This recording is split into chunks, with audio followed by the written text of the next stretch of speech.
ఎందుకంటే ఇవాళ అనేక నిధులు కేంద్ర మిత్రులు నాబార్డు నిధులతో పాటు ఇలా గ్రామ పంచాయతీలకు కూడా కేంద్ర ప్రభుత్వం అనేక నిధులు ఇస్తా ఉన్నది. ఇలా శ్మశాన వాటికలకు కానీ గ్రేవ్యార్డ్ రైతు వేదికలకు కానీ రోడ్లకు కానీ అనేక రకాల నిధులు కనుక కేంద్ర ప్రభుత్వం ఇస్తున్నది. ఎందుకంటే గతంలో సర్పంచ్ బాధపడుతున్నారు. మొన్నే ముఖ్యమంత్రి గారిని మొన్ననే కోరిన పాపం మా తాజా మాజీ సర్పంచ్ ఇబ్బంది పడుతుంది సార్, వాళ్ళకు 1300 కోట్ల రూపాయలు ఇవ్వాలి, పాపం వాళ్ళు అభివృద్ధి చేశారు, వాళ్ళ పైసలు వాళ్ళకి ఏమంటే ముఖ్యమంత్రి గారు కూడా సానుకూలంగా స్పందించినట్టు కనబడ్డది. తప్పకుండా ఇస్తారన్న నమ్మకం నాకైతే ఉంది. తాజా మాజీ సర్పంచ్ బాధలు తీరుతారన్న నమ్మకం విశ్వాసం నాకైతే ఉన్నది. కష్టపడ్డారు పాపం వాళ్ళు, బిల్లు రాక చచ్చిపోతున్నారు వాళ్ళు. కాబట్టి ఇక్కడ ఈ మండలానికి సంబంధించి కూడా నేను ఎంపీ అయిన తర్వాత మా ఎమ్మెల్యే సాబ్ యొక్క కోరిక మేరకు మా ఎమ్మెల్యే సాబ్ కలిసినప్పుడల్లా సీఆర్ పైసలు పడతాడు.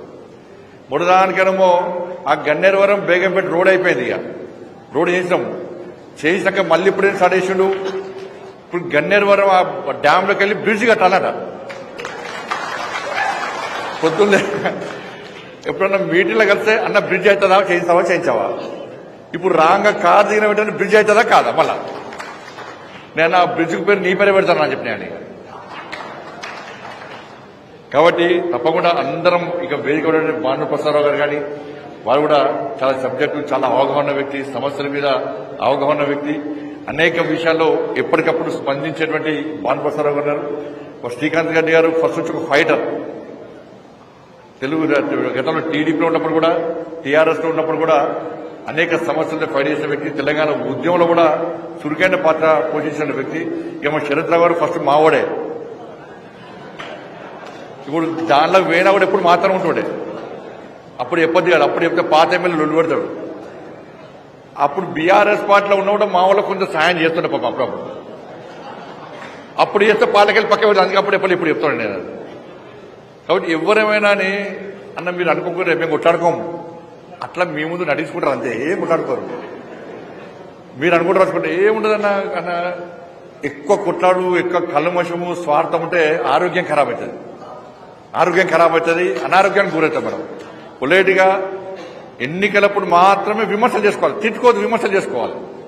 ఎన్నికల తర్వాత నాకు మీరే ఓట్లేస్తారు, బీజేపీ నాకు ఓట్లేసారు, మోడీ గారు చూసి ఓట్లేసారు, సత్యనకు మీరే ఓట్లేస్తారు, శరత్ రావుకు మీరే ఓట్లేస్తారు, మీరే ఓట్లేస్తారు. మీ ఓట్లతో మేము గెలుస్తాం. మాకు ఎవరు పాకిస్తాన్ బంగ్లాదేశ్ ఓట్లు వేయలే, నాకు వాళ్ళు కూడా వేరే వాళ్ళు మీరు ఓట్లేస్తాం గెలుస్తాం. కానీ ఒక మంచి ఆలోచనతో ప్రజలు మమ్మల్ని గెలిపించారు కాబట్టి అదే ఆలోచనతో మీకు సేవ చేసే అదృష్ట అవకాశం మాకు వచ్చింది కాబట్టి అదే దృక్పథంతో మేము పనిచేస్తూ ఉంటాం. ఈ కరీంనగర్ జిల్లాలో అన్ని పార్టీల నాయకులు కలిసే ఉంటున్నాం. ఎక్కడ ఎలాంటి భేషజాలు లేకుండా, ఎలాంటి విమర్శలు ప్రతివిమర్శలు తావు లేకుండా ఇప్పటి వరకు ఉన్నాము. నెక్స్ట్ కూడా ఉంటాం.